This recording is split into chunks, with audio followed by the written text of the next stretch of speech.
첸 차오펑에게는 아버지와 어머니 그리고 결혼한 지 8년 된 오빠 하나가 있었습니다.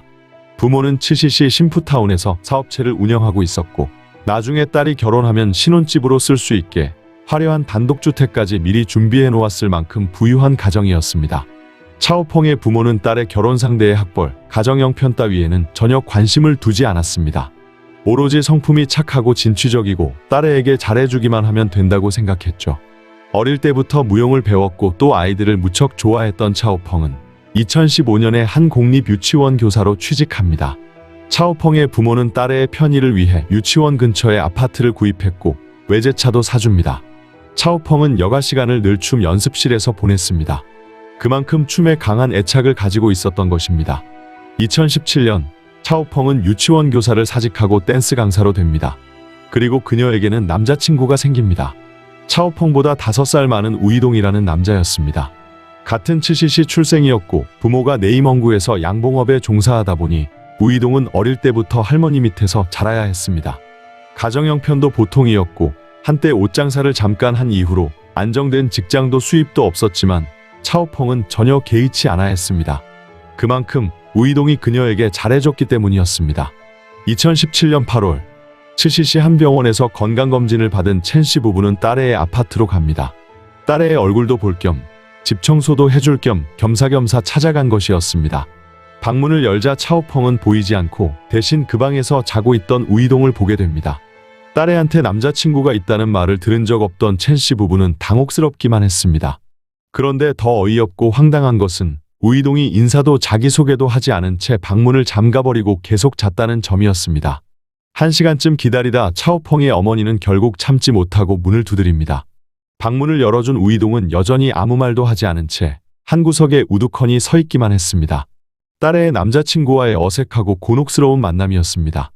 몹시 화가 났지만 첸씨 부부는 혹시라도 딸애가 상처를 받을까봐 딸애한테 아주 완곡하게 문제점을 제시해줍니다. 듣는 내내 머리만 끄덕였을 뿐 차오펑은 별다른 말을 하지 않았습니다.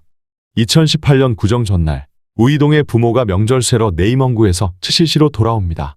차오펑은 부모 몰래 우이동의 집을 방문합니다.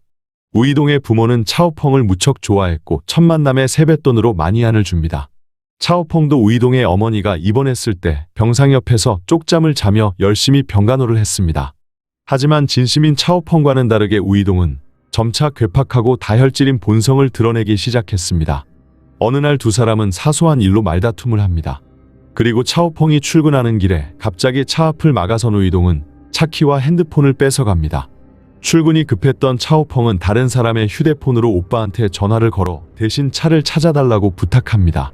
차오펑의 오빠가 우이동을 만나 차를 찾았을 때 차량의 디스플레이가 박살나 있었고 앞범퍼도 발로 차서 깨진 상태였습니다. 게다가 우이동은 차오펑에게 세뱃돈으로 받은 마니안을 돌려달라고 요구합니다. 이 사실을 알게 된 차오펑의 아버지는 화가 나서 딸애에게 당장 돈을 돌려주라고 합니다. 하지만 차오펑은 그 돈을 우이동이 다 썼다며 돌려줘도 우이동이 부모에게 돌려줘야 한다고 자기 주장을 고집합니다. 결국 차오펑은 우이동의 부모에게 마니안을 돌려줍니다. 2018년 4월 차오펑은 우이동이 방문을 발로 차서 부쉈다고 울면서 오빠한테 전화를 합니다. 이런 일이 여러 번 반복되자 차오펑 가족은 그녀가 우이동과 사귀는 것을 결사반대하기 시작했습니다. 하지만 매번 사건 발생 후 우이동은 무릎 꿇는 모습과 우는 모습을 영상으로 찍어 보내는 등 온갖 수단과 방법을 다 써서 사과했고 그때마다 차오펑은 남자친구를 용서해줍니다. 5월 차오펑은 우연히 우이동이 도박으로 많은 빚을 지고 있다는 사실을 알게 됩니다. 너무 화가 난 차오펑은 또 한 번 결별 선언을 합니다. 집에서 쫓겨난 우이동은 차오펑이 집을 비운 사이 열쇠공을 불러 문을 따고 들어가 차오펑의 옷과 여러 증명서류들을 가져갑니다.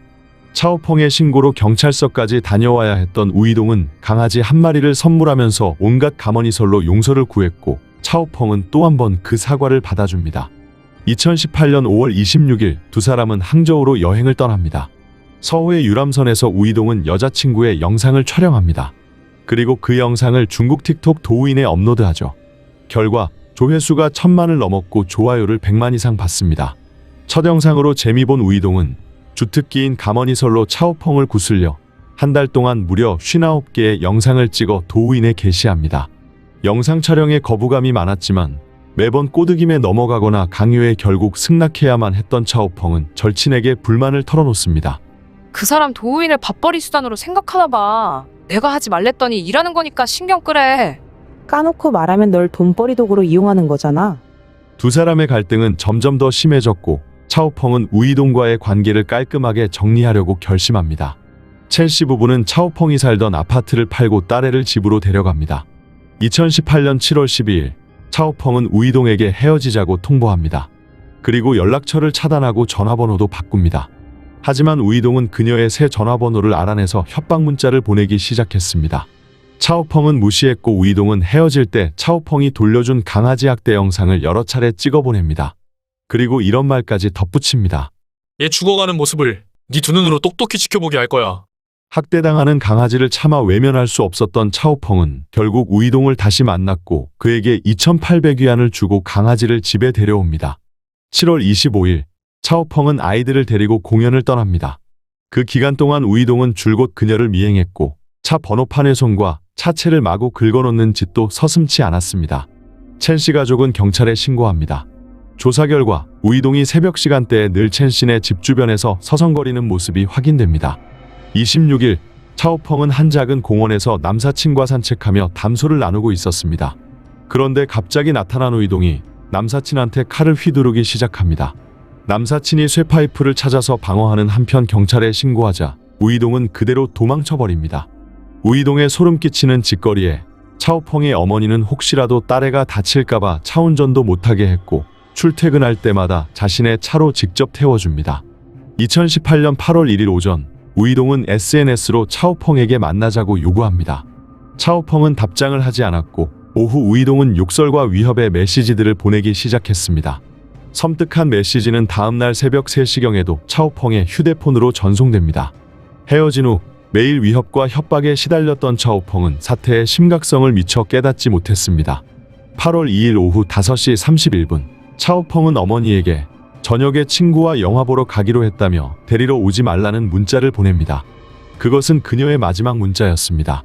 퇴근 후 우이동이 자신을 미행하고 있다는 것을 발견한 차오펑은 차에서 내려 보행자 거리로 뛰어갑니다.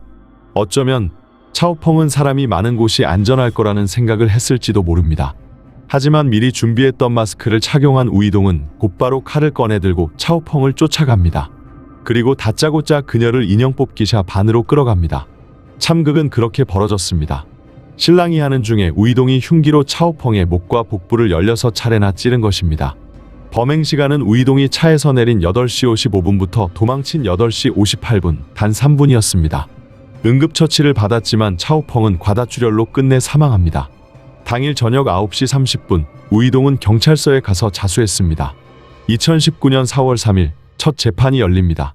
법정에서 우이동은 만약에 그날 차오펑이 어머니가 평소처럼 딸 데리러 갔더라면 차오펑은 죽지 않았을 거라고 차오펑이 어머니를 원망했습니다. 비록 우이동이 범행 후 자수했지만 범행 수법이 극도로 잔인하고 악랄하다고 판단한 판사는 양형 참작 사유로 받아들이지 않습니다.